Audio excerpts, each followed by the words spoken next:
Welcome to the Boneyard. This is a podcast about Mythgard. This is episode 13, which at the time, right now, will remain nameless. We'll come up with a name as a team by the end of it. My name's Flake. I will be your host. I'm joined, as always, by co-host Markthius. Hello, Flake. We're happy to bring you yet another episode of the Boneyard, and we want to start the show by thanking our sponsors, Team Rankstar, Inked Gaming, 98.3 Media, OP Seat, and all of you wonderful listeners. Thank you so much for making this possible.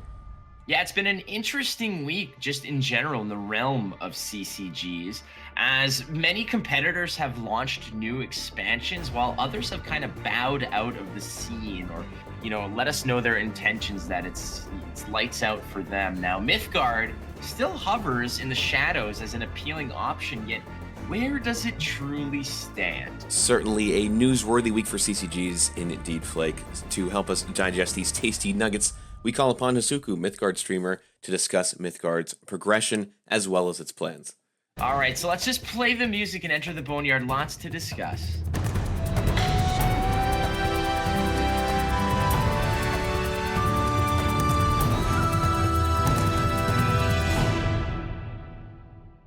All right, so as always, we're just going to sort of kick it off with a little bit of quick news in case you've been sleeping or under a rock, friends. Basically, from a Mythgard perspective, there's not really much to report. I mean, the patch was already way in the rearview mirror by now, and there's not really a lot of news that comes directly from Mythgard. It's more from a peripheral kind of within the scene kind of thing within the game.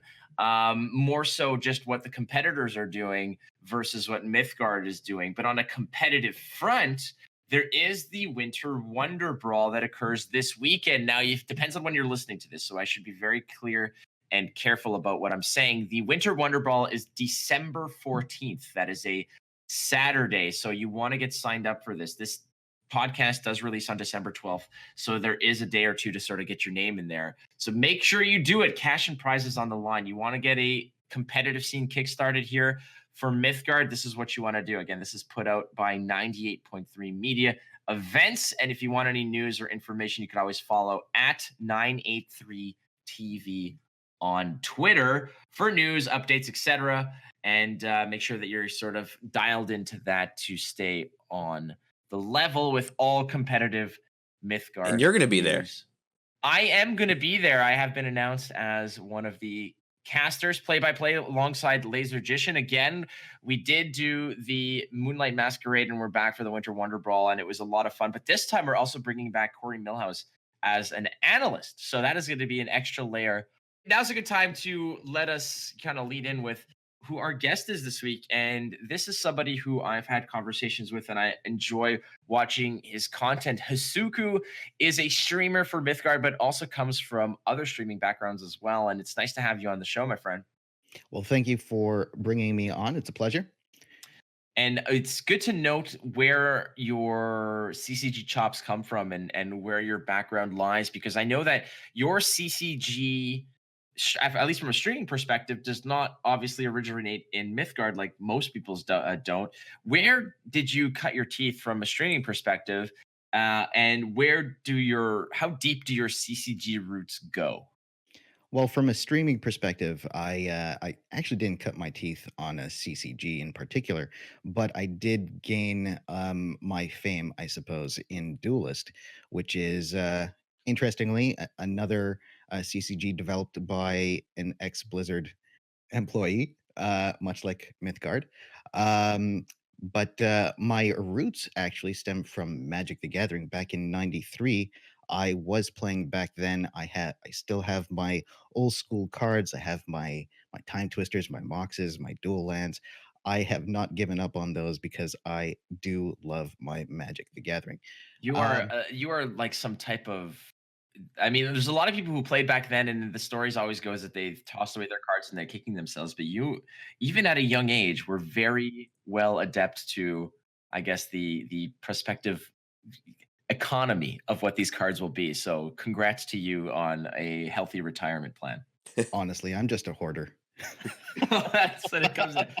just not tossing things away. I guess in certain perspectives that works. I mean, it's either Amazon boxes and like old, I don't know, milk jugs, but you just kept the real gold in this case, which are those moxes and those I guess the time twisters, like you say. Any lotuses, just out of question, out of curiosity?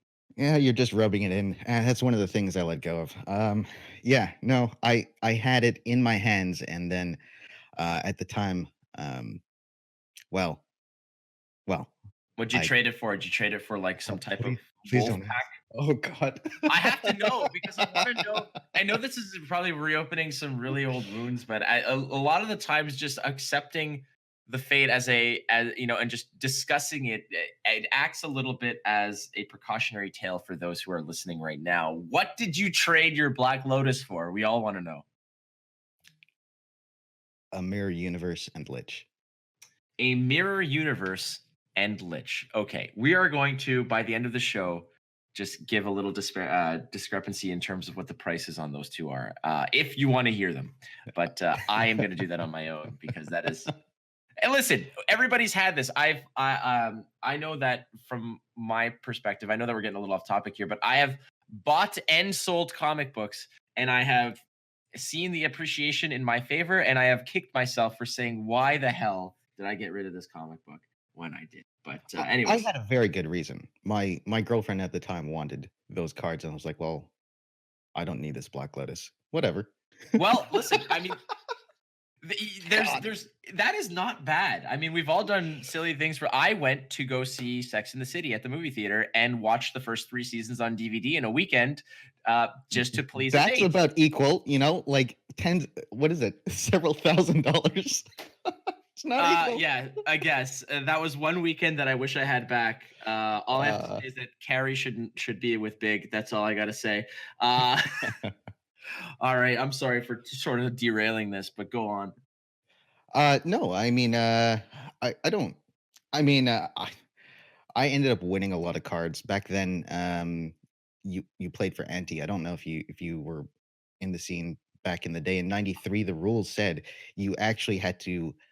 You would lose the top card of your deck or something like that. And I built whole anti-based decks, so I would just kind of win more and more cards. And I feel bad about it a little bit, but then I look at my collection. I'm like, no, no, this was good. This was good. So let me get this straight. There was an actual, and I wasn't too familiar. Again, I didn't play Magic, at least seriously, until most recently. I used to play probably about 15 years ago, just casually. But there was a system where you legitimately wagered cards, or the understanding was that if you lost, you would pull off the top card of your deck and then give it to your opponent. It was literally baked into the system. In fact, some cards would reference the ante, so it would be like, "Oh, take this card, swap it with the ante," or the game is immediately a tie, and the ante. This happens to the ante. It was literally baked into Magic: The Gathering. This eventually was removed, probably for legal reasons. But I don't actually know. I didn't follow up on that. But the damage was already done to my opponents at that time. And then we started playing for fun. I could just imagine the amount of 12-year-olds that were crying. Like, it just seems like a system that is just built to ruin dreams. Because, and I've discussed this in the past about other card games where, I think I discussed this actually with Frosty, in an MTG setting, about just playing MTGA, wherein you'd play and you'd go enter a not a tournament necessarily, but a game mode where you would wager gems or gold, and the game itself would take like a 5% or 3% rake off of that. So Mhm. there was something, but you would basically wager in a best of three. And it's like, all right, I'll wager. Like, you go in and there's 1,000 coin games, there's 500 gem games, et cetera, just to make it more interesting, and go from there. But then again, I don't know how that would be met. It just feels like there would be some gaming of the system going on. And in your case, I'm not saying you're gaming the system, but you built decks purely to just absolutely squeeze out cards from your opponent and build your collection that way. What is the best card that you've ever won from that system? Um, I won several dual lands. In fact, winning good cards is very difficult because most of the time you didn't. The chance of getting a good card is pretty low, and most people know the stakes when they're going in. So they either play something fairly cheap and very effective, or they're playing something gimmicky that's trying to modify the ante in their favor. But that was actually the more difficult thing to do. So most people were going ham with their cheapest, greatest deck. So you'd find your weenie decks there. You'd find anything that wasn't combo centric. So yeah, pretty much you never really won that much, but on occasion I did win a dual land. And Which that right now, I mean, like a tropical island is what, like an $800 card? oh, I have no idea. I still have my full set, but I don't know. The last time I looked, they were like 3 or 400. So I guess they've gone up. Oh, they definitely have. And again, so it's worth noting, Hsuku and I are both Canadian, so we're using Canadian dollars. So Mark, for you, if you want to, that $800 tropical island, again, it depends. Is it alpha? Is it beta? Is it revised, etc.? What's the condition of the card itself? But typically, that card itself, I believe, tropical island is a blue and Green. green, right? Blue and green mix, and dual land with absolutely no setback. It's just hit it on the board, so there's no actual setback as most dual lands nowadays have. Yeah, And the setback is the $800. well, okay, so you're absolutely right. It's the extra mortgage on your house you got to take to have a playset of them. But Jeez. yeah, it's out of control. So that's just an interesting story and an interesting aspect to the game of actual antes. This is something I've never touched upon or never really explored. But the fact that you managed to squeeze out some pretty significant cards out of it is in itself pretty cool. I'm just so fascinated by this. Like I've always been a big poker player and you know a moderate gambler in my degenerate 20s, but this to me is something that I wish some card games would explore more, is a little bit of a gambling aspect or a wagering aspect in card games. That's a whole other discussion. Oh boy, that's a whole like That's a controversy. for sure, because I Yeah. have a feeling if loot boxes and EA were became under so much fire, and there's already so much, bubbling up controversy about how card packs are like loot boxes and should be dealt with the same way, etc. I don't think adding some type of wagering system to a card game would be, from an optics perspective, make any type of company look good. But I mean, for me, who just wants to be like, let's roll the dice on 500 gold, see what happens with my crappy deck, and go from there. I mean, I would take a stretcher deck into a best of three with 1,000 coin on the line just to make it interesting. To me, that seems like a fair thing. I'm for it, but that's just me. And anyway, That's really a demographics question, though. Like, if you don't care about the the kids that are playing your game, that's fine. But I think that's a large number of people that are playing games. It happens to be though that in card games, the average demographic is in a different category because a lot of us started out a long time ago. Sure, there's a lot of up and comers and stuff like that, but the division isn't something like in Fortnite where it's pretty stark. In card games, I believe the division is more. I can't say with certainty, but I believe it's more down the middle. Do you guys have stats like that? I don't know. in terms of actual demographics of who's playing this game, it's something that Yeah. we do not have No. at the ready, but that's definitely something that's worth looking into, and I can probably um, badger Leo about getting those kind of demographics if they even have them. I don't know how they would even.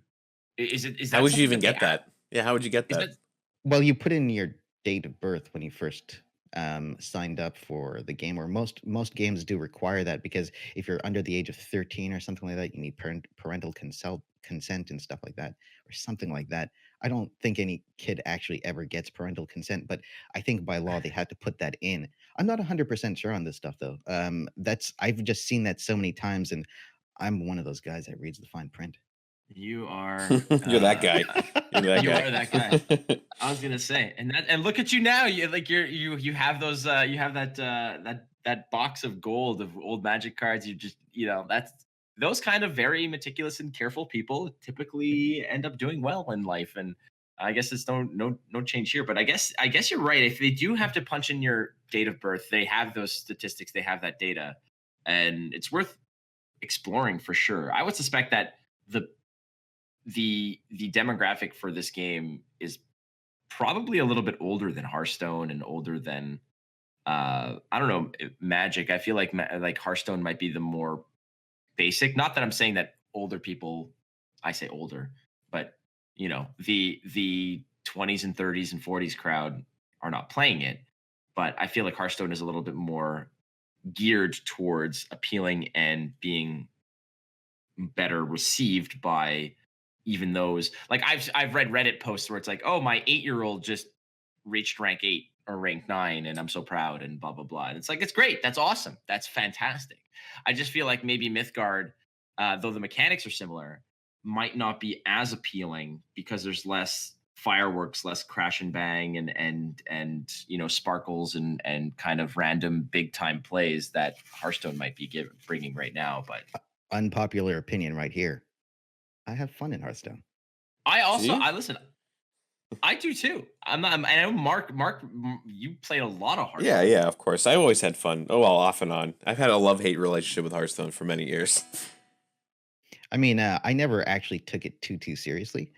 So I usually just built my own decks and I would climb ladder a little bit, but I was always an arena guy. So I'm a draft focused guy. So I like my limited play.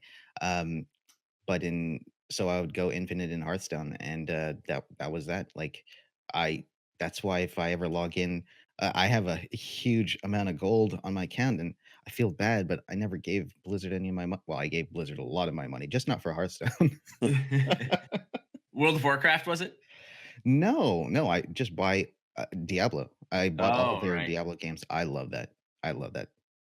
I've never played Diablo, and it's something that I feel like I know it's a travesty. It's tragic in itself, but I feel like it's something that I would be way too into because it's kind of like a looting RPG in a sense, right? You just walk around, you upgrade your dude, you fight monsters. To me, that is the epitome of what I want to do in life, not only in a video game. Like like everybody, when people comes down to like, oh, what do we do in case of a zombie That's because you live apocalypse? in Toronto. Yeah, it's well, there's so much loot here. There's I almost know. 5 million people in the Exactly. city. I would absolutely just be out there. If ever there was a zombie apocalypse, I'd just be like, all right, it's time. This is it. This is it for me. I'm like, even if I die tomorrow, it'll be the best day of my life. And Wow. what? Sometimes you just got to hit the reset button in a spectacular cinematic way. And, you just put on the Oh, armor, grab Jesus Christ. what? I've got some golf clubs. I've got some, like, I don't want to say body armor, but You're ready for the apocalypse, is what you're saying. yeah, I've got some old like catching equipment from when I used to play baseball. I'm in, man. It's gonna be fine. We'll be all right. I'll at least make it till tomorrow, until I realize that oh my god, there's no internet, and why should I even live? That's going to be the realization.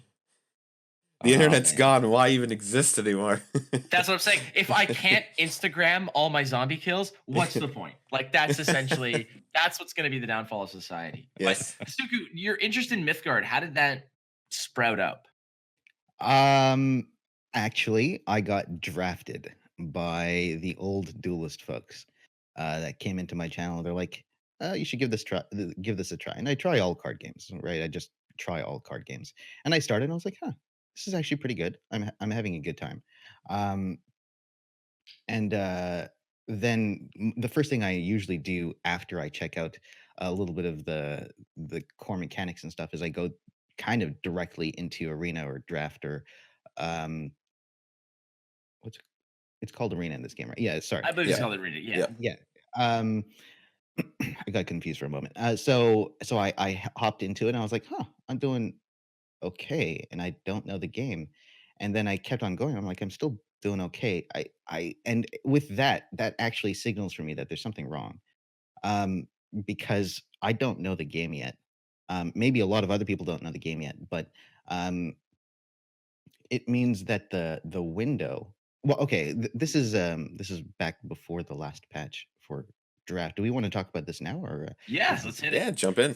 Jump in right away. all right? So I had some issues with the draft because at some point, what I ended up doing was on my channel, I like to do Twitch chat drafts. So, like, people would go ahead and vote for whatever it is they want to see me play.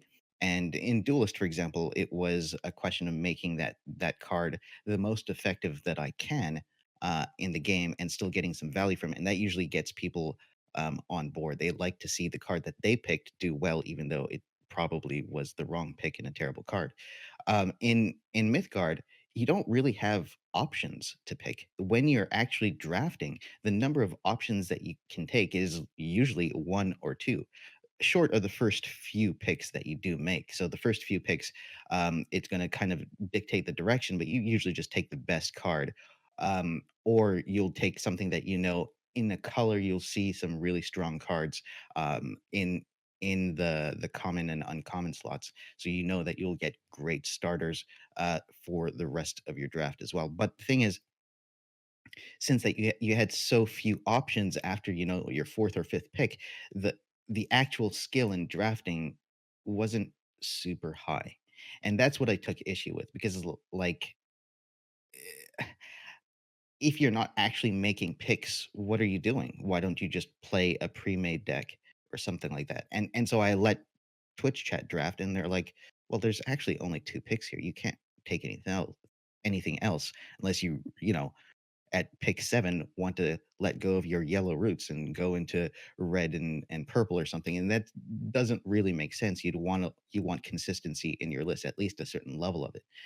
Um and so that's what I initially took issue with. And yeah, I mean, the game itself is fantastic, but there are some real problems, I think, in draft, and it's there to this day. So even post patch, I am still expending my choices to take additional choices. So the culling and boosting um, requires me to expend a choice to be able to do what should be at the core of drafting, and that's making choices. Um, Pardon me? Right.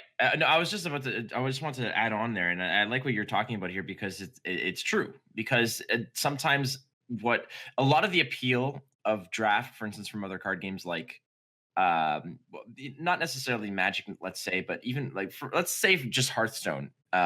You're picking cards in Hearthstone that are based on the class that you're playing or Yeah. neutral.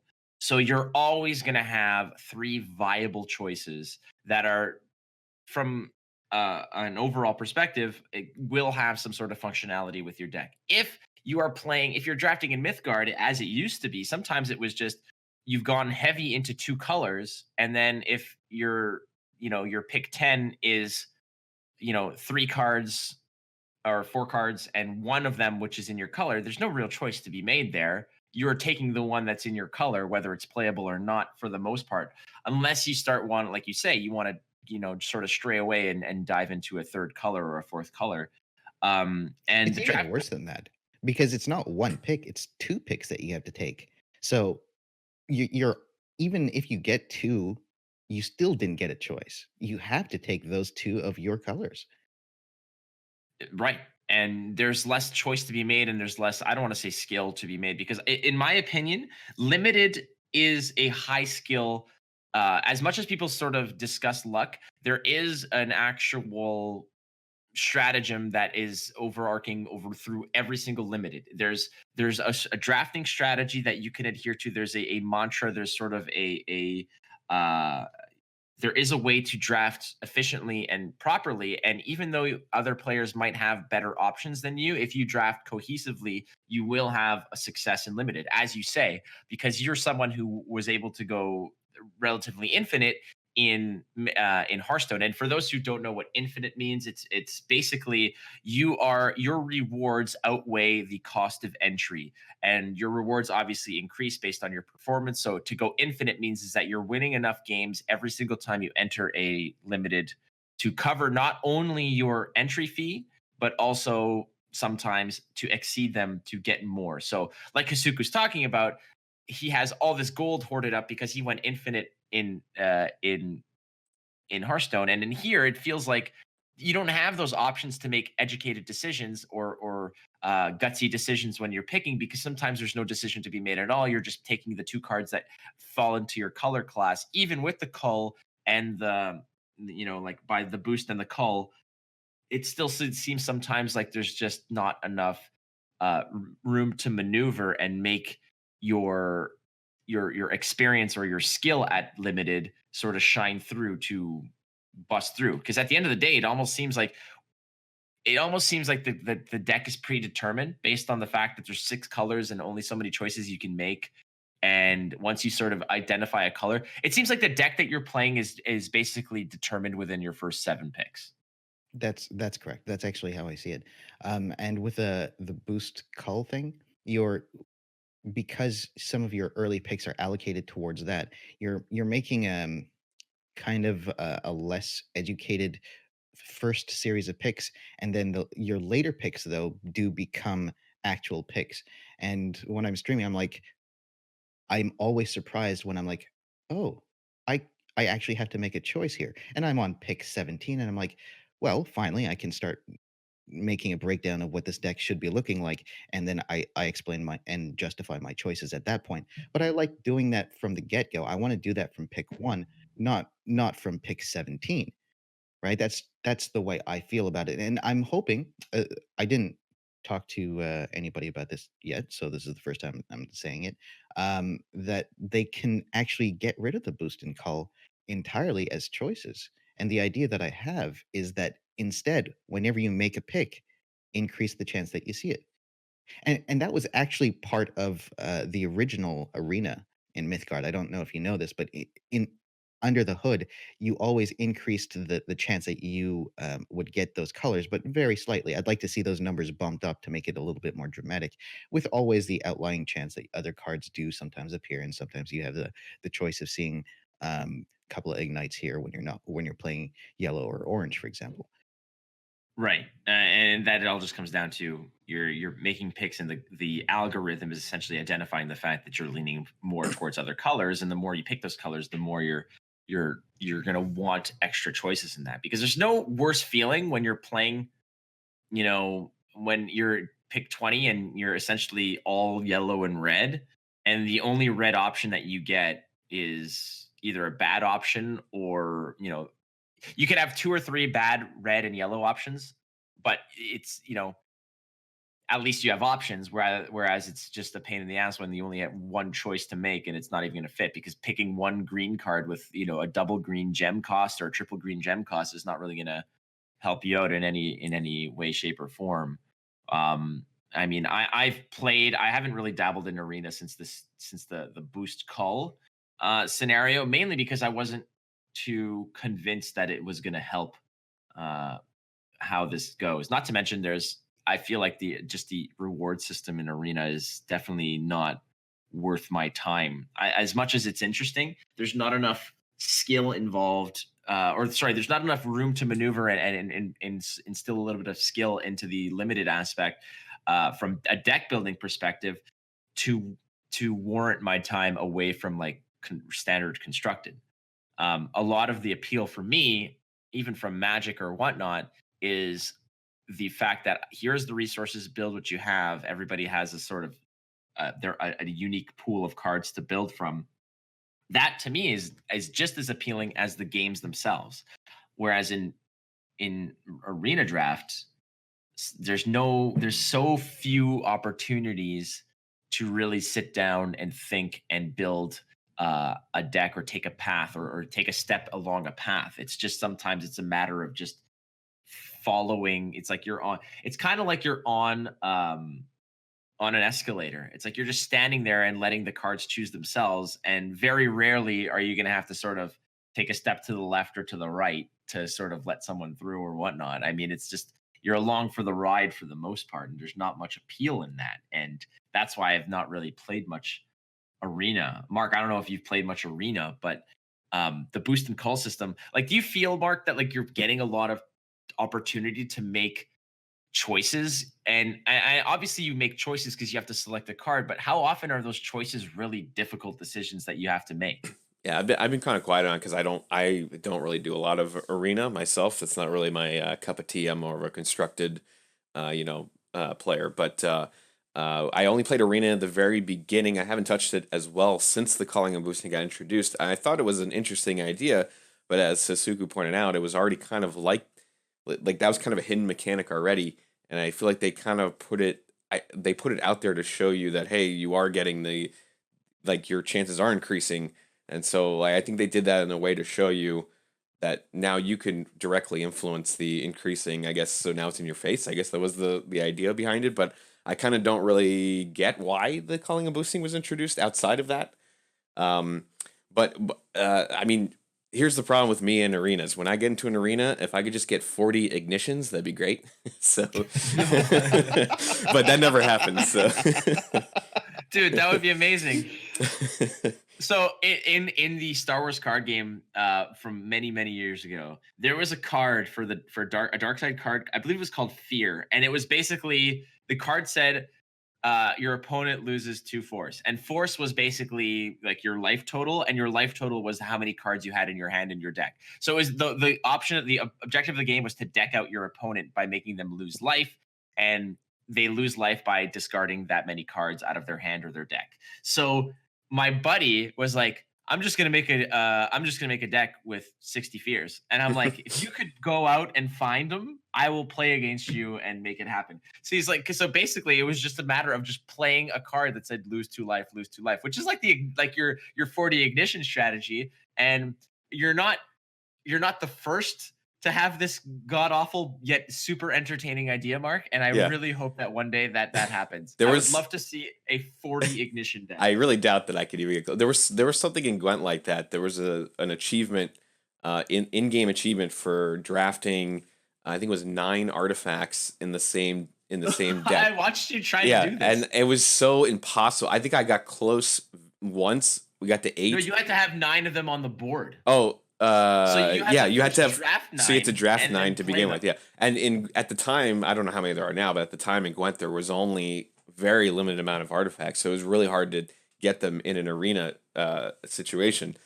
And that was see, those are the kind of things I like to do because that's something that like if you were to get it, it's like oh my god, 9 artifacts is just like crazy in an arena situation to begin with.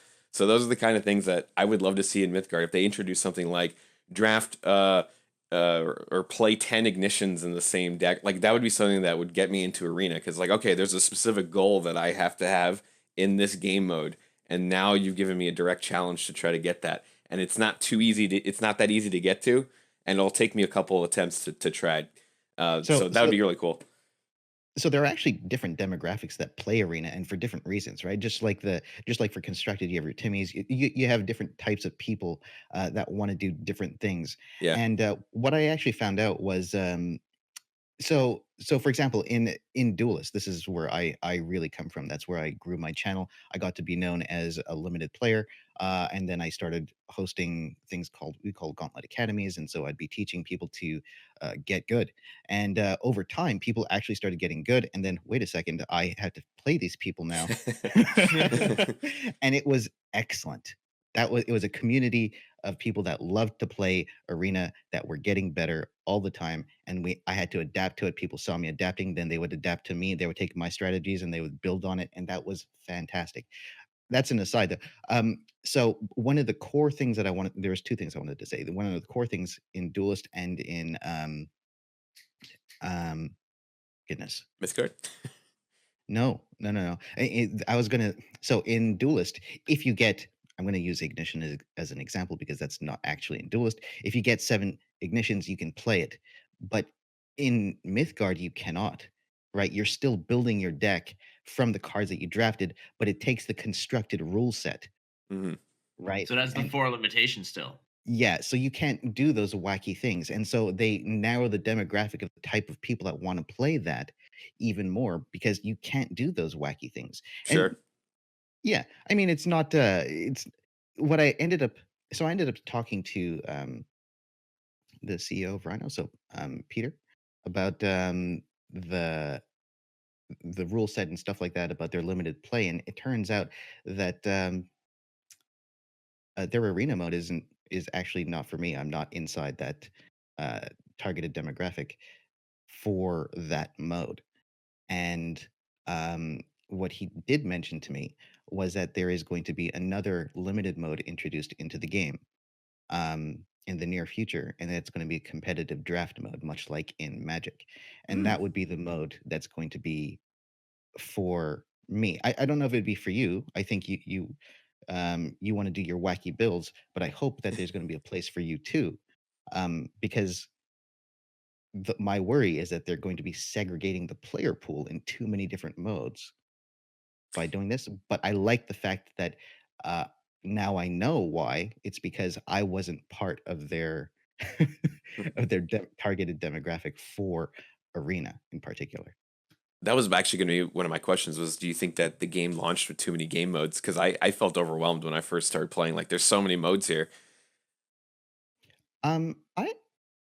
I feel like it was guided well enough just by virtue of there being quests and or missions in this game saying, "Oh, do this, do this." I'm like, "Well, yeah, I want my free silver. Sure, I'll take it."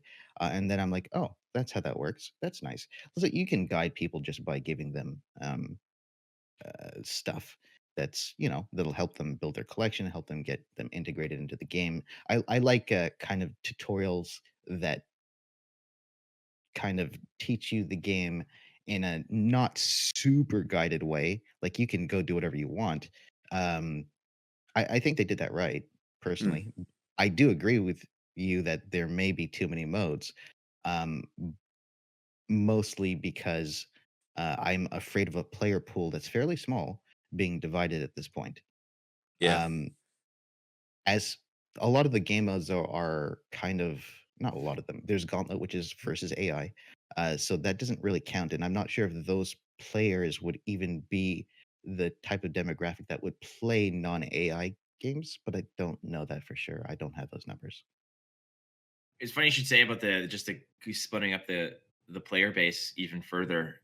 There's already not a whole lot of player base, and I had this discussion with a buddy of mine, Christo, and he's someone I've been playing cards with for over almost 20 years, almost over 20 years now. It's been 20 years, but we've been playing cards for 20 years together, and he was just mentioning to me about he's talking about just trying to find the best time of day where he can queue in. He's approaching champions rank, and he's saying that his losses are so punishing. Like he's maintaining a positive win rate. The problem is that his losses are so much worse because he's constantly queuing into, gold level or sometimes even silver level players because there's just not enough people playing as it stands. And I know because I'm was at gold 7 or 8 and queued into a champions rank player. I managed to beat him miraculously using stretcher because he was playing control and I was playing FU control more or less. But like, I gained like 45 points, and I can only imagine. I'm obviously you're in champions rank. It doesn't really matter at that point, but um, for people who are hovering in mid to high mythic rank to lose to a low gold player is devastating, but there's no other alternative because there's not many players playing. Well, a And lot if of you're people stopped, I think, at Myth. Like, they got to Champion or Mythic and they just stopped. I think that was a big yeah, issue, too. right. And this is worth discussing, and I want to get there eventually, but we're going to jump now to the fact that this lack of player base or this sort of very small player base and having it divided even further based on new arena modes. And trust me, I'm all for new arena modes, 100%, especially if they're competitive and they kind of take from Hsuku's, but talking about what Hsuku's talking about his recommendations and where arena should be and where it should go, an influx of players is something that this game needs. And unfortunately, when one door closes, another opens to a degree. Mythgard is the benefactor to a degree of the fact that the Elder Scrolls Legends recently announced that they are kind of just sort of shutting operations, or I don't know how they properly worded it, but It's basically, maintenance mode. It's going into maintenance mode. right. Yeah. And whatever the hell that It means. I means mean, it means just nothing. Nothing's gonna happen. exactly. That means So the hardcore people will stick around for years and years and years until finally realize their game is yeah. dead. Yeah. Well, that's it. There's only once everything's explored and dug out. I mean, there's only so much you can do, but no new content for TSL. So there's been a migration of those players looking for more or other options that I guess will have support and new content coming out. And some of those have made their way to Mythgard, and a lot of them, at least from what Reddit threads are looking at, have been very positive. Obviously, if you're negative, if someone doesn't like the game, they won't go and post about how they don't like it. They just won't play it anymore. But there has been an influx, and that isn't to say it's been exclusive to Mythgard, because I've seen similar threads on Hearthstone. I've seen similar threads on Gwent. I've seen similar threads pretty much on Magic as well. But TESL players are playing Mythgard, and it's a good thing for Mythgard, definitely. But at what point is this going to dry out? Do you feel that TSL players are going to jump into Mythgard? Do you think there's going to be any type of sticking power for this influx? Is it sort of a flash in the pan?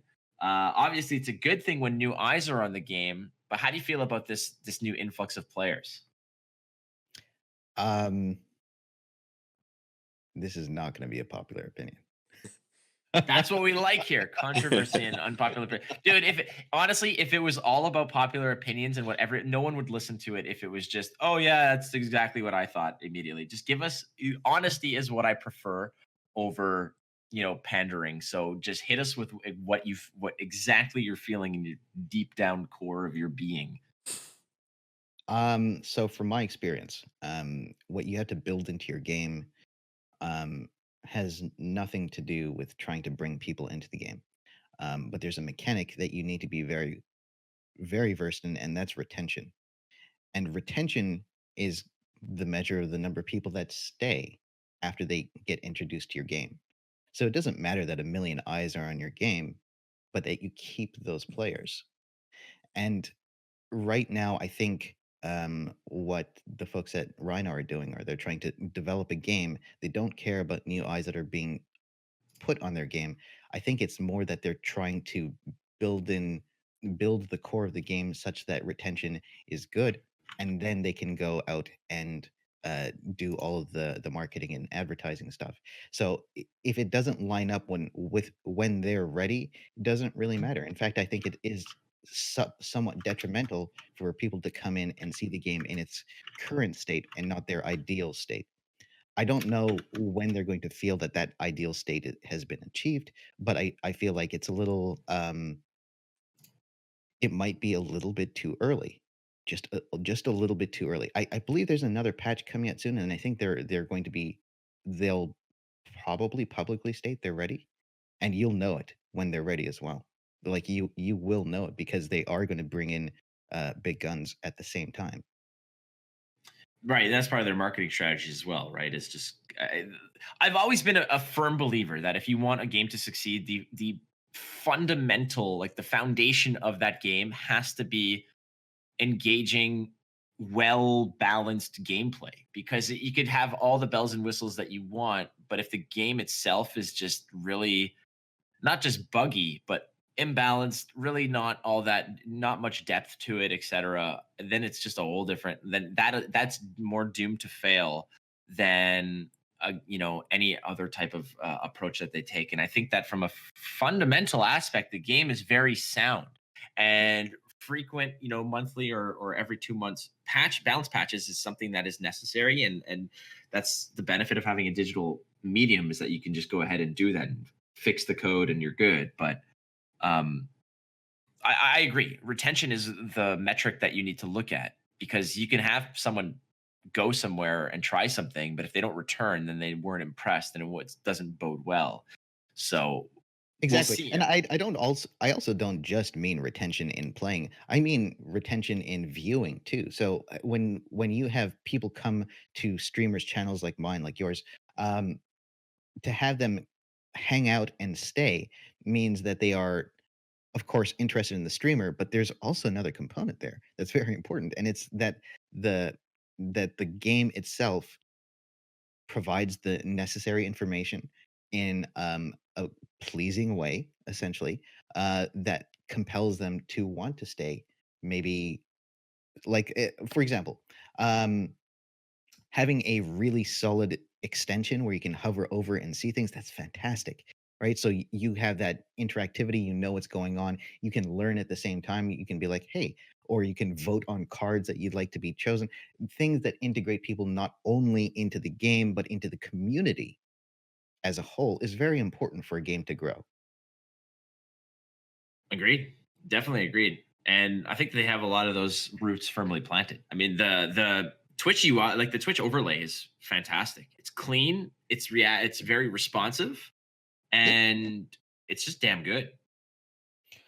Yeah, I agree, and I hope they're going to be ready soon. Well, that's the thing, right? And it's worth noting that there is an actual um, roadmap that is published on mythgardgame.com. Really? And I mean, we're in December now, and where it says in client tournaments, first iteration is on the Oh, that, docket. Same with end that's of like beta season one. Well, we do Uh, have that. We do have the in-game tournament client. That's the one that we use right, for Wonder Brawl this weekend. We're going to be using that. right. So there's that. That's what we're seeing at the moment. And on the horizon is beta season two, mid season balance patch for February, end of season two in March. Now there's so much to dig into just from a roadmap perspective, but the one that really kind of nails me the most here is that in the CCG scene, you have Hearthstone just dropped a new expansion. I believe it was yesterday. Gwent out of nowhere, literally with no word, whatever. Everyone woke up and there were new cards in there to be bought. 70 new cards like that. They dropped an expansion without 1 ounce of note about it. Zero, Surprise! nothing. Yeah, literally. People woke up and they're like, there's a new expansion on like happy holidays. Yeah. exactly. So that happened. MTGA now is they really come out with new modes and new events essentially weekly.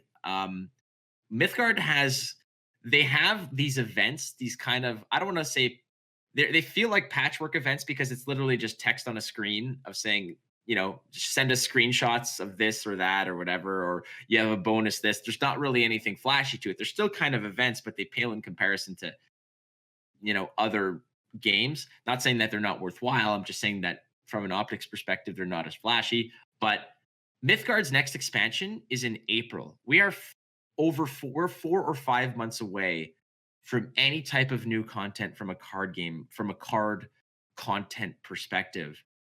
And I know that there's always trouble with releasing too much, where things are never settling and people aren't exploring as fast enough. But also, it feels like that just seems so far away, and that could be. I mean, if I feel like there's a little bit of staleness to what's going on right now. I could feel like things are settling to a degree where you can Yeah. anticipate the same kind of deck styles, or if you see a color, you can already guess, you know, 20 of the 40 cards that are going to be in there or whatnot. Like you see that first burned card and you're like, all right, this is what I'm dealing with. This is the path to power the burn. I know 60% of your deck. Yeah. Is this something that is going to, come back to haunt them come February, let's say, when they're still 2 months away from an expansion, yet they're already 5 months into open beta, where people have probably beaten these cards to a pulp already, like, and there's nothing new on the horizon for a while? Could that be something that is going to just be a significant thorn in their side? Because even after April, the next expansion's in September, so it feels like there's so much time in between. Yeah. I I'm with you on that. I think you got to keep things interesting. And yeah, there's yeah. I feel So like full on agree. well, that's it. I mean, I might have over explained it to a part there, but balance patches just address exactly that, imbalance. Nerfing a card here or there might shake up the meta a little bit, but it's not like a brand new a brand new landscape. It's merely a fact that you're addressing something that is obviously imbalanced in the meta or in the environment of cards that are available. But damn, like I'm looking at this roadmap and there are two glaring things to me. One is the fact that there is no expansion until April, and beyond that till September. So that is a long ass time between expansions 1 and 2, not to mention between core and expansion. And like, Mark, is that it feels to me like that is just way too much time. And I know that you've played so Well, many card games and you see, especially with Hearthstone. They've come out with, I think it's 4 expansions a year. Gwent comes out now, like every 3 months, they're dropping something fresh, or yeah. 2.5 to 3 Well, months. let's be fair and say and point this out as well. Rhino is a very small team, so it's a small team making this game, and what they've already accomplished with a small team is pretty awesome. they've able to get a lot of modes in, a lot of features into this game already of things that even games that have massive teams don't even have yet. So let's give them credit for that. But you are right; it is a long time in between expansions and new sets, and I also feel that there is a little bit of staleness here. I've felt the last few weeks that Mythgard's kind of leveled out a little bit. That the motivation has kind of maybe slowed just slightly as the meta kind of really settled in. And even after the last patch, I still feel like a meta is still being a little. I don't know. It's like even after the last patch, the meta still didn't really change too much, and that that can be a little slowing thing that can really kill motivation a little bit. But comparing it to Hearthstone, where they have a massive team working on these card sets, they're pumping out new expansions every 3 months or 2 months or whatever. I mean, that's something that probably Rhino can't do at this stage in their company. So that's probably the reason for so much long periods of time between new content. They have to work on balancing patches. They have to work on fixing other modes that we've talked about. Working on trying to get an esports team going. Like it's a lot of things to do with the game. So adding another expansion in there as well. Yeah, it's going to take a little time. Well, that's the other thing. The other glaring thing that I was going to mention was the fact that there's absolutely zero mention of any type of esports development or any type of Well, competitive scene but development. I mean, we could touch on that after, but um, and I get it, and I want to say first of all that the patch that they released where they touched on like over 60 cards and really made some good adjustments. I thought those were great. I thought the adjustments that they made were spot on for a lot of them, and there's nothing really outstanding in terms of what they need to address. I don't know what the next balance patch is going to go look after, but there is variety on ladder. I will say that oh 100%, yeah, and it's that a is very diverse meta right now, which is nice. but again, it just seems like a lot of it is revolving around the fact that the basic mainstay cards are always going to be there, but that's the same in any card game, so I can't really complain about that. I guess this is my own personal little vendetta against the fact that it's difficult to try new things against the same decks where you're always seeing it's like, all right, I'm going to get a parcel recruit, and then I'm going to get a trapezist, and then I'm getting an iron belly, and then somewhere down the line there's going to be stairway to Hades and heaven and back, and that's what's going to happen.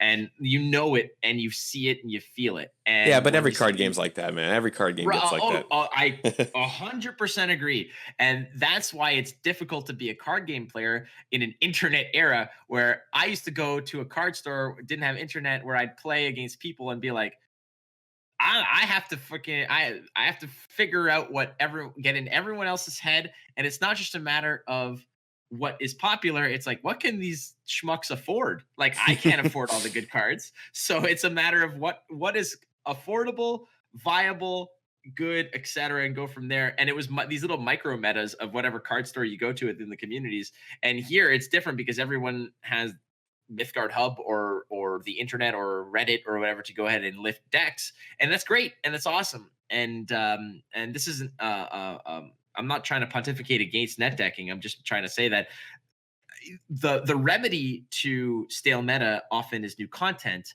and it just seems unfortunate now that even and I look, I wish that their team was 10,000 people, all of which were awesome as everyone is at Rhino. I just wish that there was more content more frequently. Yeah, but But if you want to take an I, example of why that's not like, look at what happened with Gwen, right? They introduced this new expansion without any prior anything that we're aware of, and they're already finding things that are like really wacky and broken because it just hasn't it shakes up a meta so much to drop a new expansion.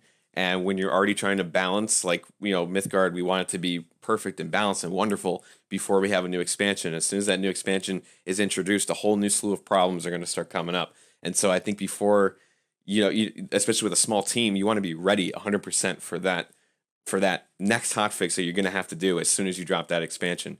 So I'd so rather they take their time. while I kind of agree with the two of you, um, part of me wants to see new stuff because like whenever I play, I kind of know what's going to happen. Um, every game becomes more of like, well, he might play this or this on this turn because this is what he has available to him. And so I kind of know the direction it's always going. But that's the nature of card games. As games settle, as the meta settles, you kind of understand, but you can't let things settle for too long because people will leave. You need to get new content to come in periodically to freshen things up. Um, I kind of think even those mid-season balance patches can sort of act in that way as well, especially if it's going to be to the like the level of patching that happened just recently, right? That's pretty significant. Like things do get shaken up um, quite a bit, and things feel a little bit more fresh. It just feels that way, but an expansion every 6 months seems a little bit on the slow side. I also understand Marcus's point though, that, it's a small team. Rhino's doing a great job. Um, I think it's I think they still need to get a couple of things done on the back end such that they'll be ready to, bring in some more people, throw in a little bit of marketing money, get more investment for things like esports, for example. Like you can't jump into esports without being ready. Yeah, Um, we've seen like in other games, not to name any names specifically, but in other games that jumped into esports when it really wasn't ready for it, and that's when the esports ready meme, always comes up in chat because the game is like broken and not ready for esports, and yet they're showing it off on an esports level, and then like the scene just crumbles on itself, and you don't want that either. yeah. And which is why I think I understand why a lot of companies, and not just Rhino, waits for things like to start get rolling in the community first, just to make sure things look good. They have to get a good enough population there, and when that happens, they can actually get external funding from people saying, "Hey, we can invest in this. We see that there's a growing community. Yeah, we can get behind this." And then, especially for a small team like Rhino, so, all of these things are super connected, and this is like business stuff and not like specifically card game stuff. But um, yeah, I think this calendar has a lot of stuff. Hopefully, it has a lot of stuff that's simply not. I'm looking at it right now because he pointed it out, the roadmap on the guard site. It seems like that that's that's for what players want to see, not what we as people that are invested in this game want to see. We want to see all the extra steps that aren't necessarily related to the only just the release of the new cards and patches and stuff like that. Yeah, this is worth pointing out as well, is that our perspective is different from the perspective of somebody who logs in for 30 minutes a day on their commute to work on the train, let's say, to play, where they're not as invested as we are because Have you we done that? are played on the train. I've never played on my phone. Oh, really?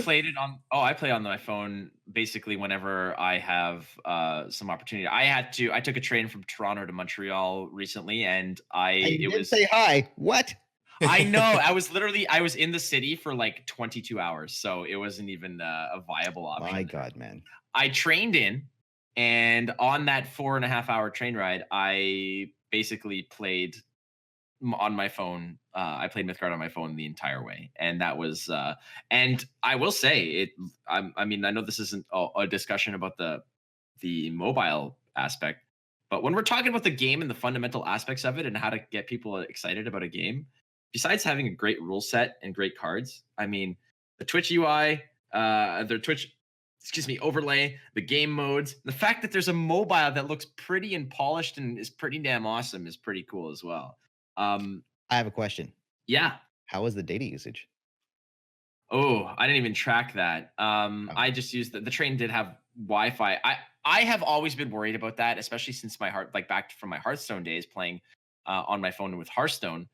I never like don't download the game and don't update the game via your data. Use yeah, of Wi-Fi course. for that, but actual gameplay itself, I believe, does not use too much data back and forth. I think you're worse off like browsing Reddit and Facebook with like the amount of gifs and garbage and videos and whatever that autoplay. That is a bigger boon on your data plan than anything else. But I think it's just like tossing a few packets of data back and forth about what your opponent is playing, and whereas the cards and all the other images and animations are already stored on your phone. Yeah, of course. I think it's relatively digestible. If you have any standard data plan above like Oh, 5 gigs a month, I you don't. can. Oh, I don't know, but But there are some. I know that's I essentially all my bills are funneled into internet and data. It's just that's the world we live in these days. So it's not that bad, honestly. I But have 1.5 gigabits internet Jeez. at home, but I cheap out and I have like 500 megabytes on my phone. So I'm what? like, That's like one browse on a website, and that's it. Yeah. I ended up downloading this game, and I in the first 15 minutes I downloaded it at home, and then I went out and I was like, I have nothing to do. I played the game for 15 minutes, and I went through a gigabyte of data. I'm like, what? How? What What just in the happened? world? My And it man. wasn't. It was a stupid. Okay, it was one of those clicker games, like literally something a time waster, where you just Mhm. Playing just Candy Crush and you just oh my lord. Crushing no. your data It was too. one of those. It was one of those auto clickers where. Did you ever play like Cookie Clicker or something dumb like that, where you just press the stupid cookie? My Oh man, man, just play Mythgard. All right, just play Mythgard. it's not really a Play time waster kind of game though. You can't really like just fire up Mythgard real quick, you I know. know. It just makes me laugh that a 1 gig of your data was to freaking clicking cookies. Like, oh man. Well, listen, just call Rogers or Bell or Videotron and they'll hook you up, man. Like just invest a little bit into that. 500 megabytes is what they used to like advertise for like, do you have a Razer, a Motorola Razer? Do you want to know the best sports scores? 500 megabytes will get you all hooked up with all that jazz. I mean, that plan is from like go, um, and it's like 20 something dollars, and it's like unlimited long distance, unlimited. Like I just can't get rid of the other things that are attached to it. Oh, I get And you. Yeah, yeah, they yeah. keep on trying to get me off the plan. They're like, that plan doesn't exist anymore. So, You well, know? I exist. Yeah, Yeah. too bad. I still exist. Yeah, but I'm here. So again, like we're talking about this, the second glaring thing about this, and this might only appeal to a small percentage, but I still feel it's important, is the fact that there is no esports announced for this roadmap. Not to mention, I asked Rhino regarding what their plans for esports were, and the response I got was that they have no plans to develop or curate any kind of esports program. However, they will support community-based um, competitive scenes that develop or people want to take the reins on that.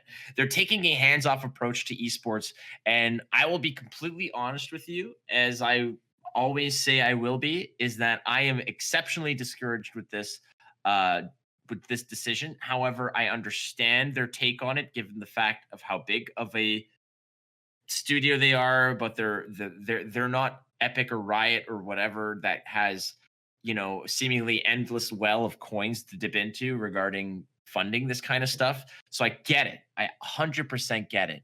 But I still feel like they don't quite necessarily understand the importance of developing an esports scene for having a thriving and competitive card game in regards or in relation to their competitors like Hearthstone, like Magic, like Gwent even. Gwent just announced their season 2 with 6 events in 2020, 6 major events. I don't know Yeah, what but they went crowdsource funding on that too. If you saw, they're also going community funded right, but route. those are for smaller tournaments. Their major tournaments, like their opens and their masters, are going to be company funded. And again, they're not. Rhino isn't CDPR. I'm not comparing them to that. Rhino doesn't have The Witcher 3 and Cyberpunk 2077 under their belt to, you know, dig more money out of. I'm not saying that that's the case. What I'm saying is that they are saying that they are taking a hands-off approach to esports, and esports is something that they want to support, however, not curate or develop, meaning that that's in our hands. If you're listening to this, you could be the esports scene for Mythgard. Now, I know that 98.3 has already done taken a lot of major strides in developing the esports scene. What with the Moonlight Masquerade, the Gem Wars, and soon to be in a couple days the Winter Wonder Brawl. However, these are open tournaments that come in with moderate prize pools. This isn't a $10,000 tournament, $25,000 tournament, $50,000 tournament, etc. That other games can sometimes put out there with tens of thousands of eyes on them and a lot of fanfare. This is merely sign up. You have a weekend to play. Perfect. Awesome. Let's go. If you win, here's $100 and 50 card packs. And that's great and all. That's fantastic, given the fact that that's just grassroots development.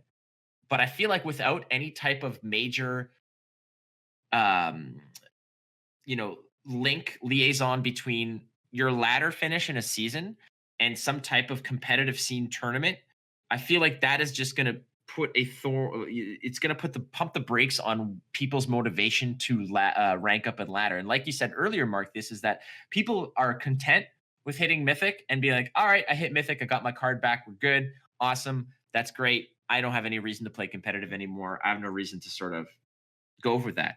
If people have a reason to hit champions rank and actually maneuver and jostle position in champions rank because there was repercussions to finishing in the top 100 champions, let's say, that in itself has a lot more motivation and ambition for people who are like, well, you know what? I hit mythic. Let's go push for champion.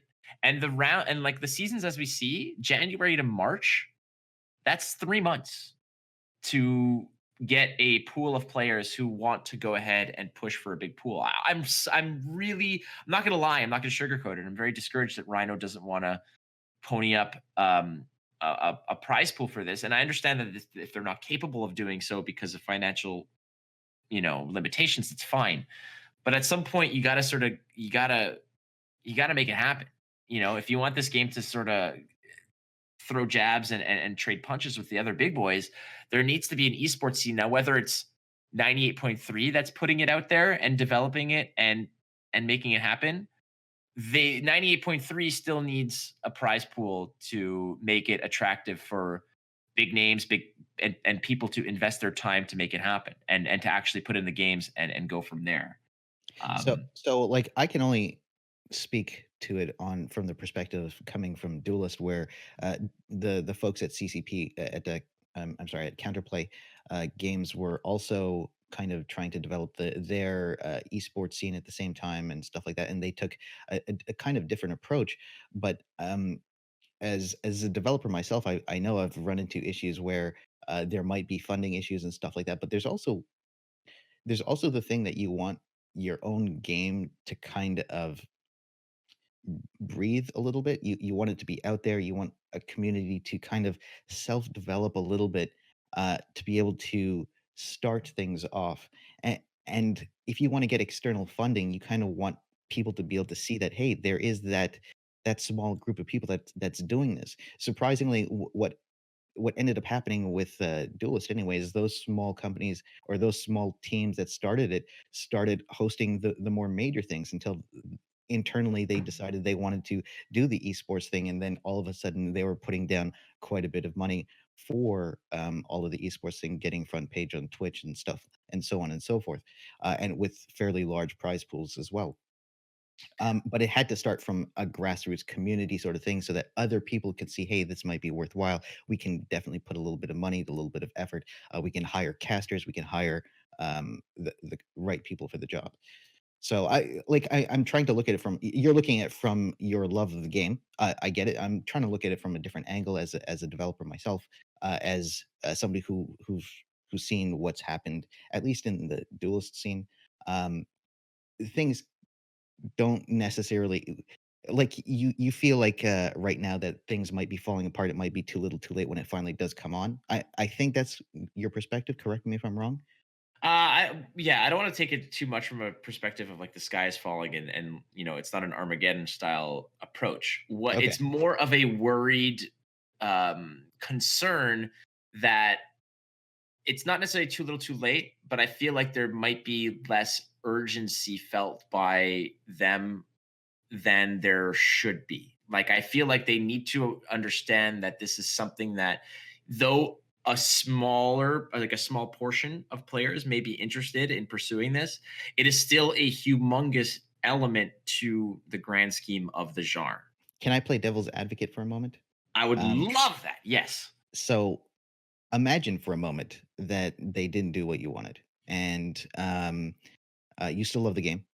Over time, you're like, oh, 6 months away, the next expansion. Let's go try. Let's go try this new Gwent thing that's going on. And then in 9 months' time, they come out and they're like, we're ready. You start seeing the marketing. They now have esports thing going on. How hard would it be to recapture you? It would, in all honesty, it would not be hard at all because I Exactly. already very much enjoy the game. I completely agree with you on that. So that's kind of what I don't know for sure what they're thinking. Maybe they're not thinking anything of the type. Maybe they're like, this is not the target demographic for esports. I don't think so because, but I don't know them at that level, right? We don't know what their intents are. Maybe Marcus. Well, I'll look at it from, since we've all had a different perspective, right? So I'll look at it from the event organizer side of it, and I know from previous conversations that we've had with, even with when Leo or Fu himself mentioned on our show here that they want an esports scene that's on their radar, but it's also a little bit on the back burner as they try to make the game everything that it needs to be first. Like I said, mentioned before, we don't want esports ready to be the meme. We want to actually be esports ready. Mhm. So, but I will agree that there is this thing where you get to champion rank, and then I've seen so many people that came from other games, played Mythgard, went to champion rank immediately because they're just great card players, and then just stopped playing altogether because there was no reason for them to continue. There was no stakes there. There was nothing to qualify for after they got to champion. Now, originally they set up champion rank to be a qualifying rank for esports events. So I think that is still there for a reason, and they want to make champion rank count for something.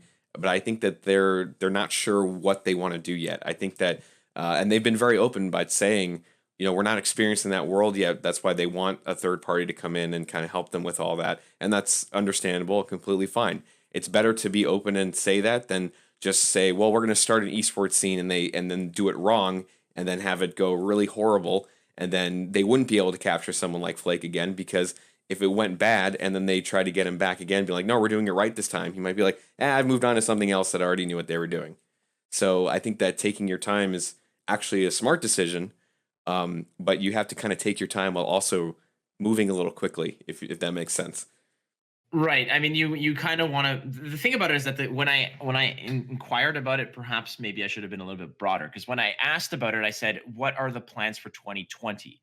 So I gave a time span of that upcoming year, and the roadmap for that year is already printed. It's on mythgardgame.com. You can see it right there. There's a tab that says roadmap. You guys, everybody can go take a look at it.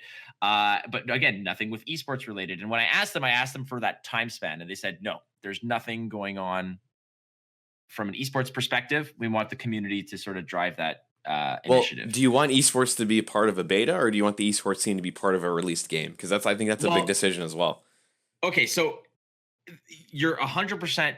I totally get what you're saying because to when you say beta has this connotation that it'll be buggy, imbalanced, incomplete. However, every other major card game that has come out has had esports and competitive scene already established and often kicking and running in the beta. Magic did it. Gwent did it. I don't know Well, if to be Hearthstone did. fair though, I mean Magic, yes, Magic has done it. Hearthstone didn't do that. They were already a released thing when they started the pro scene. But the Gwent, if we use that as an example, you saw how messy that was, and there were a lot of things that didn't get delivered, and dates got pushed back, and the game went on a hiatus for 6 months, and then it came out as a completely different game when it was released, and that like whole first season of Gwent Pro Scene was a complete roller coaster of just bizarreness that I've never seen another game go through in an Right. esports world. And I think that's something you definitely want to avoid with Mythgard. You don't want Mythgard to go through these massive changes in the middle of an esports season. Like let's say that they were going to release the game, I don't know, at the end of 2020. Okay, well the pro scene, they started a pro scene, but it doesn't end before they make this massive change. Then you have a world finals that has a game that's completely different from when we first started the season. That's a really weird thing to do, and that makes it really, you lose a lot of players by doing that. People that don't like the way it goes, and they're not going to play in your World Masters now, and it's really messy and weird. Right. On the Well, other side of that. Oh, sorry. Go ahead. also, if you look at the Steam page for Mythgard, it still says early access. And when a game is in early access, when it still can undergo quite a few changes. We don't know for sure that this is going to be the final product, do we? If we knew that for sure and that they are guaranteed everything is set in stone, that's when you really ramp up your stuff for the competitive scene. You don't want there to be changes midstream, and development cycles take quite some time, right? It's not going to be depending on what you're developing, of course. It could take 3, 6, 9 months for something to happen, and then if something dramatic happens in the back end, uh, if you're in the middle of a competitive scene, what happens? You lose a lot of people. You don't want that to happen. I think they would need their final product, then you release. Also, from a competitive standpoint, and this is also not going to be a very popular opinion. Um, the more people you have, the more competitive a scene can actually be. Um, because you'll have people finding counters, more people working together, and so on and so forth to help develop a meta. Now, this is the meta that's developed on ladder is going to be a different meta that's developed in a competitive scene. So you'll be building in different counters and stuff like that. It's a different scene, and you need a larger number of people to develop a healthy competitive meta.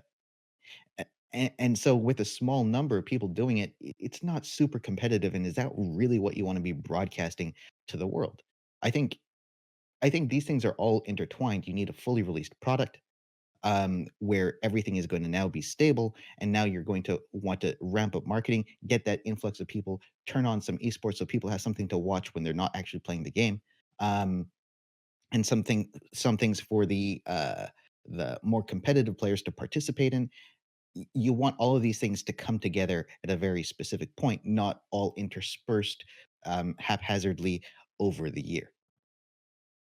It's worth, I mean, those are great points. I agree with you in that case that there's definitely advantages to making sure that your product is fully polished, complete, and packaged the right way before trying to sell the add-ons, so to speak.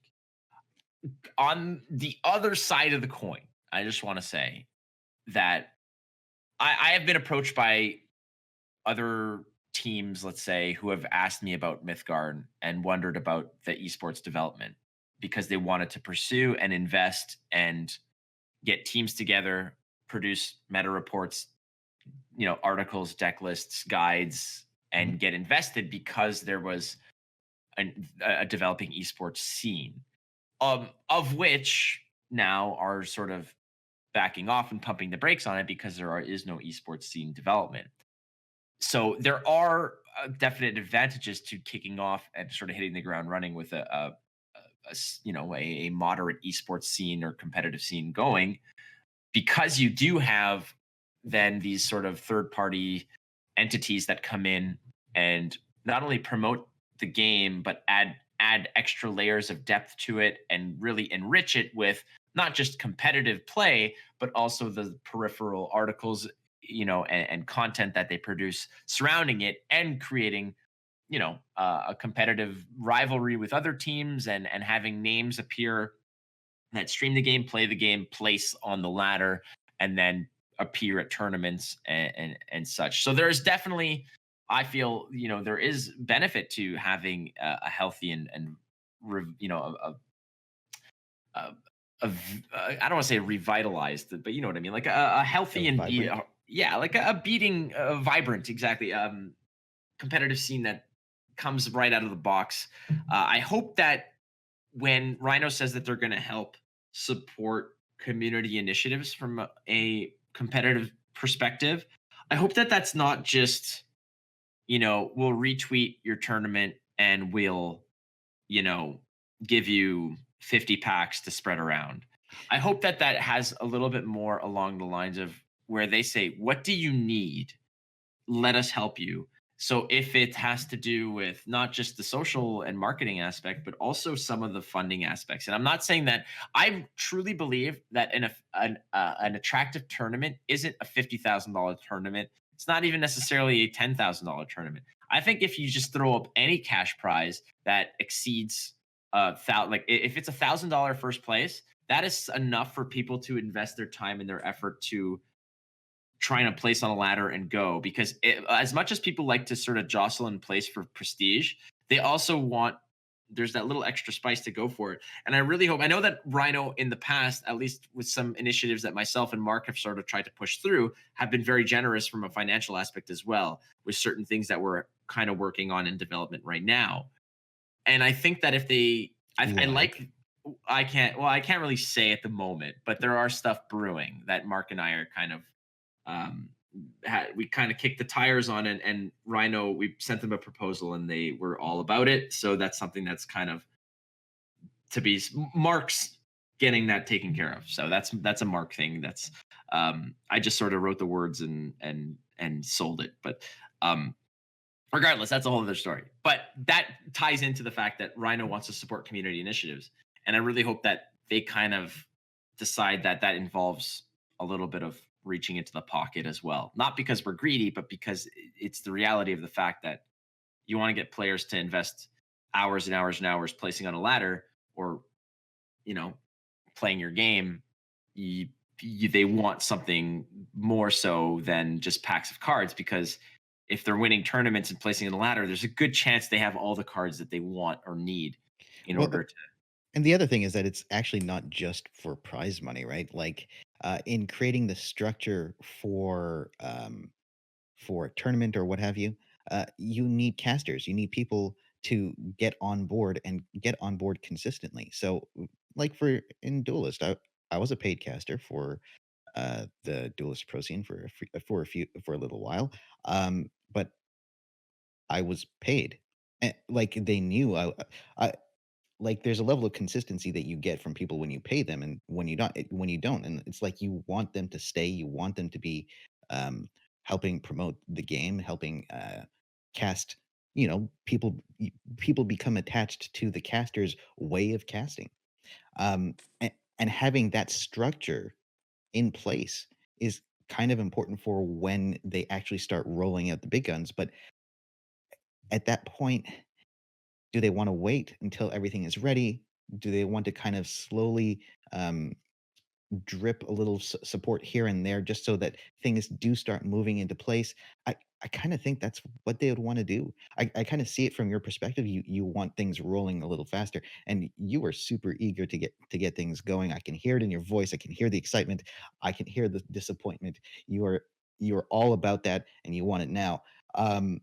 And that would be a magical fairy tale if we could get all of that right away.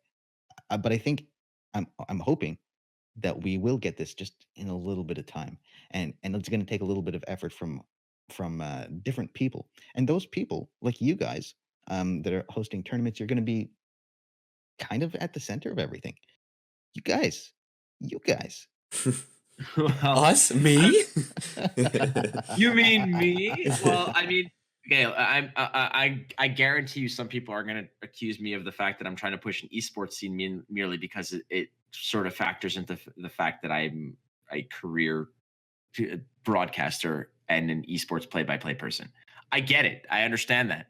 And yeah, maybe that does kind of edge into it, but it edges into it because of the fact that I love what I do, and I love competitive card games, and I love competitive scenes. Yeah. So me pushing that scene and doing what I love, it should not be held against me for the fact that I Well, want to see a you competitive also scene love in the my card game. You also love the game. You want to see it Well, succeed too. that's it. So yeah. And I know, and I always see an intimate link between a healthy competitive scene and the success of a game. Like that, just to me, is a link that is very, like, I don't think either of you two will disagree with me that if there's a healthy competitive scene, typically the game itself it benefits from that. Oh, of Now the course. time, exactly, and the timing of that competitive scene's development, to me, is what's in question right now in this discussion. It's not the fact that it's good or bad for it. I think we can all Yeah. agree that it's going to be good for it. So I like your points that you guys made, and again, it does give me a little bit more solace and perspective, because again, yeah, I like Hsuku said, you want it now, you're eager and you're excited about it, and damn, I absolutely am. And when I got the words from Rhino saying that we're not doing anything, I immediately kind of went, alarm bells, and said, like, are you just not doing anything ever, or is it just not Why now? did you Like, ask? well, I didn't want to sort of Exactly. I should have asked. And I should but you know what? It would have made for a less interesting conversation right now where I'm kind of panicking a little bit. But it's not panic because you guys sort of settled it down for me and I appreciate it. Because it's not just that they're not doing it, it's just that they're not doing it now. And I like your arguments that it's better to have the product fully finished and there's going to be no difficulty in sort of getting someone back reeled back in.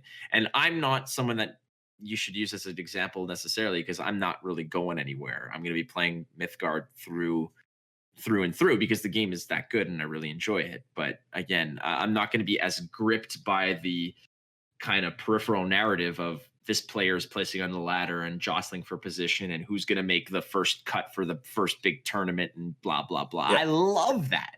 I love that extra layer of discussion and sort of storytelling behind it because it just creates this hero and villain scenario where the people you like, you want to see them succeed and you want to see the villains lose in the finals to the hero kind of thing. And I mean, that's all down the line, but 98.3 media is going to make it happen, right, Mark? Working on it. Working on it. By the way, the competitive scene, if I'm not mistaken, that's a loss leader, right? It's a loss leader just to get people in the door, to get people to check out the game. Just like draft is not a loss leader. It's like the opposite. It, they don't make any money off of that either, but Yeah. it's a retention mechanic as well. Like a lot of people are like, oh, well, I'm kind of done with ladder for the day. Oh, I still feel like playing Mythgard. What do I do? Um, I'll jump into arena. That's what a lot of people take it as. That's one of the different demographics, but there's a whole bunch of different components to a game that have kind of nothing to do with the game. I mean, No, it No, you're right. that's no. You're absolutely right with that because it's. I was going to mention this before. Like, what's the return on investment for yeah, financially for going into esports? And the answer is immediately nothing because you're going to pump a ton of money into esports. And I mean, I would use it. We keep using other examples, but it just makes it easier. There's other games that Flake and I know that have done that, and they pumped a ton of money into their esports scene. Saw not really great return on investment on it, and so the second go around, they're not really pumping money into it anymore. And it makes sense. So yeah, unless you got sponsors or you had somebody on board who's helping you pump the prize pool and all that, and you have to have a substantial prize pool in order to attract career players who are on big teams like Complexity or Fade to Karma or something like that that are going to go, oh, okay, here's a game that I can make money off of by competing. And they're not going to do that unless there's a substantial enough reason for them to financially commit their time to it. So, yeah, the return on investment is the trickiest part of all of that. And if you time it well with we have an expansion coming out halfway through this tournament season. That's a great way to do it as well because then you could that will be the eyes on the game and then eyes on the expansion and then money in your pocket because people want to invest into the game now. exactly. There's going to have to be something major that happens at the same time. So everything is happening. They want a bunch of things all at the same time. That way you can, get extra value for your marketing dollar. Um, I mean, this is like literally a budgetary thing. This is how you Yeah. how you get things working. It has nothing to do with the actual game, which I think we agree we love. Yeah, of course. I think Mythgard would be great in a pro scene. I think the game itself there's no issues there. I mean, we've seen already with the tournaments we run. The game does great in a pro situation. So So this is a good time to just wrap it up and put a bow on it because I think we all circled back to the fact that we all love the game and we all wish it well and we all understand the decisions that have been made. As disappointing as some of them might feel for me at least, I understand that you'll be fine.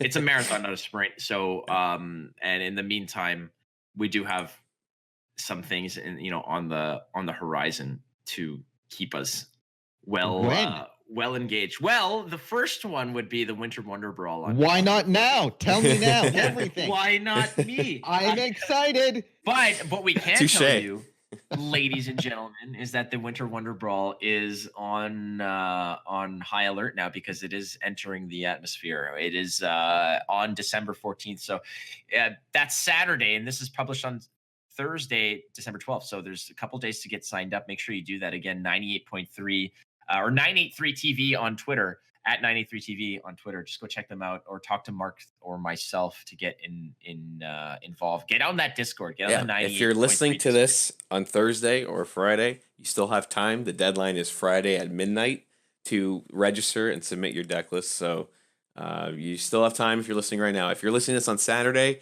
we're in the thick of it. So sorry, we'll see you on the next one.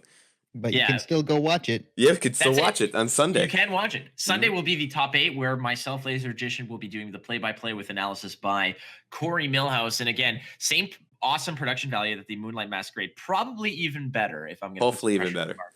Yeah. So once again, though there is no Rhino curated an esports competition or esports league, there is still competitive Mythgard to be played with some moderate prizes up for grabs. So I do encourage you to go ahead and just pump your enthusiasm, your creativity into the esports scene yourself. If you're as excited about it as I am, you want to contribute. That's how you do it. There's also another league that we could shout out real quick while we're mentioning it. This way it's just not all about us.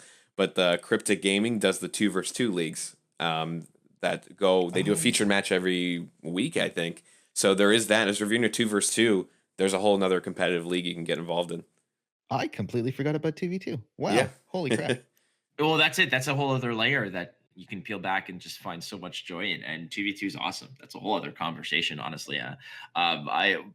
We have to wrap this up because we're already like pushing time here. But I do want to thank you again, Hsuku, for coming on in and giving your awesome insight and sort of at least calming my nerves about this esports. I don't want to say it's a debacle. It's absolutely not a debacle. But I might have thought that it might not have been that the sky was falling, but there was. You had an all is lost moment. It was a little bit discouraging to hear, especially when that's something that you really sort of hit your boat to. Is that I really, really love esports. I really love competition and everything that surrounds it. When there was nothing going on, I was kind of like, ugh. But you guys fixed that, so I appreciate it. See, this is therapy for me. This is not just a podcast. But thank you so much for coming on in, Matt. Said the guy who's casting a tournament this weekend. Right, I know, and that's it. I need to be casting every day. Yeah. Well, exactly. Like when I quit my job back in April, and I was like, because I had a bunch of esports opportunities and casting jobs like lined up, I was like, I'm gonna just get more, and then it was the complete opposite. I was like, yeah, it's the world. It's a nasty business to be in, I will say. But again, Hsuku, thank you so much for coming on the show. I hope you had a good time, man. I did. Thank you very much. And if people want to catch you and your awesome insights in live and in person, how can we get in touch with you? Twitch.tv/Hsuku would be where you can find me. Though lately I've been playing some tactical games. Ooh, I will say. That's okay. I mean, stream what you love. Same awesome person, different medium. Always great. Thank you. So, Mark, thank you so much again for doing all the hard work here at the production lab, we'll call it, where you are currently located deep in the lair. Yes, I wear a lab coat and everything. Gee, good for you, man. Good for you. Let's just give a little bit of love to our sponsors again, Mark. Sure. 983, we've been mentioning the whole time. Team Rankstar, who helps support this podcast, alongside Inked Gaming and OP Seat, and of course, all of you wonderful people who tune in every week to listen to the show.